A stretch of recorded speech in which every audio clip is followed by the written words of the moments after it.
नोएडा के एक छोटे से गांव आगापुर का लड़का Manoj Singh Baisoya, also known as Manveer Gurjar, आज पूरे देश के दिल पर राज करता है। इसकी वजह है मनवीर का सच्चापन और जैसा है वैसे ही दिखाने का अंदाज। मनवीर का जन्म 13 जून 1987 में हुआ। मनवीर बचपन से ही पढ़ाई में ज़्यादा इंटरेस्टेड नहीं थे। मनवीर स्कूल में बहुत मस्त मौला रहते थे और फिर बाद में पढ़ाई में मन ना लगने की वजह से उन्होंने सिर्फ 7वीं क्लास तक पढ़ाई करी और फिर स्कूल छोड़ दिया। मनवीर का बचपन के दिनों से ही कबड्डी, कुश्ती और क्रिकेट में खूब इंटरेस्ट रहा है। अपने गांव के लड़कों के साथ ही मनवीर खेला भी करते थे। बल्कि एक बार तो मनवीर जब दूसरे गांव से क्रिकेट का मैच खेलने गए तो उन्होंने वहां एक मैच रखा जिसे वो हार गए। मनवीर ने इस मैच में हारी हुई रकम को उतारने के लिए एक और मैच खेला। मनवीर की टीम उसे भी हार गई। फिर मनवीर की टीम ने एक और मैच खेला और मनवीर की टीम उसे भी हार गई। ये मैचेस 11,000, 15,000 और 25,000 के थे।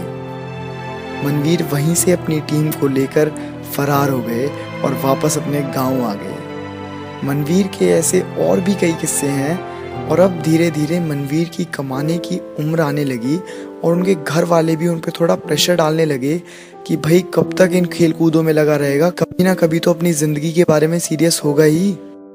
तो उनके घर वालों के कहने पर वो उनके घर का बिजनेस यानी दूध की डेयरी को संभालने लगे और मनवीर अपनी प्रॉपर्टी का किराया भी कलेक्ट करने लग गए।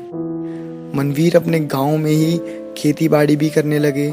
मनवीर अपने आप को बेहद खुश नसीब समझते हैं कि वो एक किसान है। अब धीरे धीरे मनवीर के लिए रिश्ते आने शुरू हो गए और उनके घर वालों ने उन पे शादी के लिए प्रेशर डालना शुरू कर दिया। ये बात मनवीर को बिल्कुल भी पसंद नहीं थी कि उनके घर वाले उनकी इतनी जल्दी शादी कराना चाहते हैं। तो एक बार जब मनवीर के घर एक परिवार आया हुआ था मनवीर के रिश्ते के लिए, तो मनवीर घर से ही भाग गए। इस वजह से मनवीर के पिताजी को बेहद शर्मिंदगी महसूस हुई। इसी वजह से मनवीर और उनके पिता के बीच खटास पैदा होनी शुरू हो गई और उनके बीच अनबन होने लगी। इसके बाद करीब 6 से 7 सालों तक मनवीर और उनके पिता की कभी ढंग से बात नहीं हुई और दोनों एक दूसरे से रूठ गए। मनवीर का काफ़ी बड़ा परिवार है और फिर भी मनवीर ज़्यादातर अपने मामा के यहाँ रहते हैं ताकि घर जाके उनके पिता से टकरार ना हो जाए।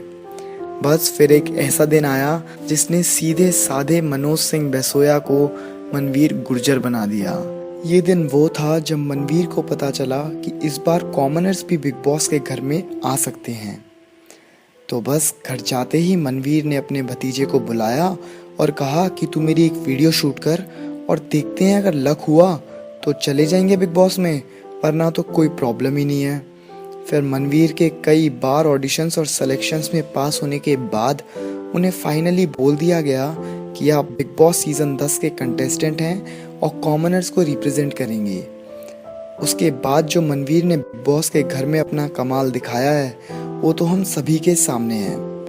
मैं खुद एक गुर्जर होने के नाते मनवीर गुर्जर को सपोर्ट करता हूं और आप सभी को अपील करता हूं कि आप भी मनवीर गुर्जर को वोट करें और इस बार एक कॉमनर को जिताएं, क्योंकि मनवीर की जीत में ही हमारी जीत है।